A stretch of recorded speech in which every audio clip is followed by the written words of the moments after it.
So, had an interesting comment on one of my videos that I felt compelled to respond to.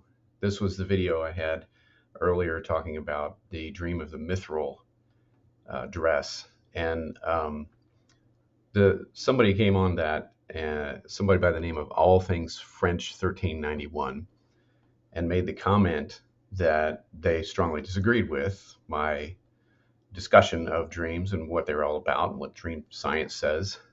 So let me share it with you here so you can get an idea. At first, and I had mentioned in the video that I have a lot of scholarly works on dreams and dream science. So apparently that's what this person is referring to here when they say scholarly works. Oh dear.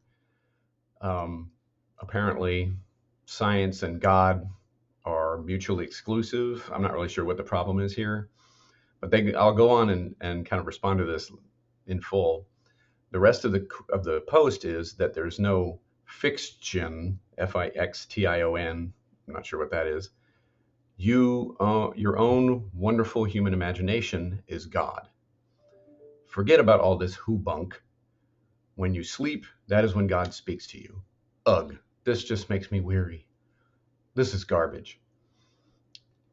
So that's the comment. I felt compelled to respond to this. So first, I'm not real sure what it is that this person's problem is with scholarly works. I mean, there's been scholars working on the idea of God for a very long time. If you go all the way back to the philosophers, the scholastic tradition, you've got many, many philosophers and theologians and later scientists who are both believers and also practice science. So I don't know what's going on here. It seems like there's some kind of false dichotomy here. Then this person says there's no fiction, and I'm assuming that they mean fiction. I'm going to give them the benefit of the doubt and say maybe they are not English. It's not their first language. And so what are they saying here? Does this mean fiction, that there is no fiction? Well, actually, I kind of like that idea. And I have spoken in various ways about when you're looking at dreams, you've got to recognize that they are fictional in the sense that they're non-literal stories, but because they're symbolic stories and they represent our emotional state, well, that's actually a statement of truth.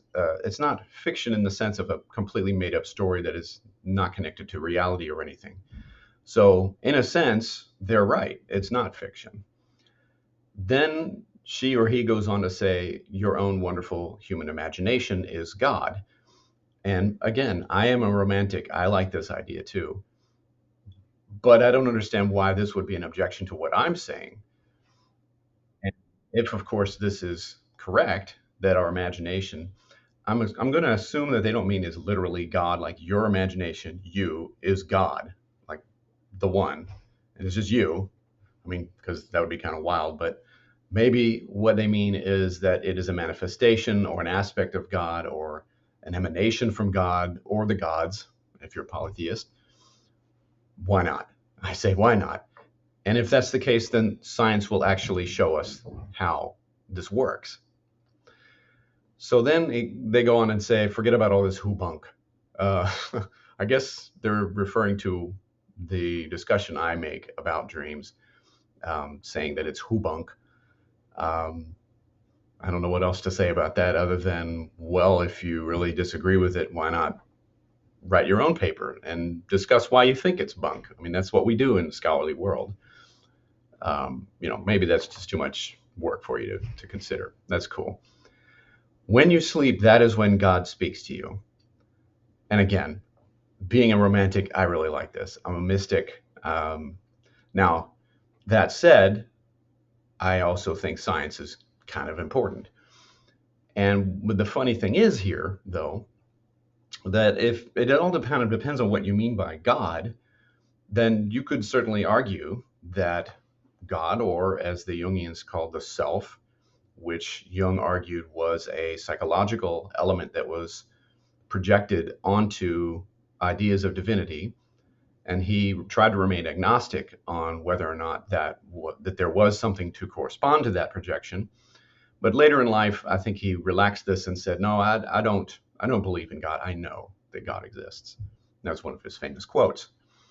You can also argue that the genome is something that speaks to you, and the genome has this ancient history, and that might be a way in which God or the gods are projecting their knowledge into the dream contents.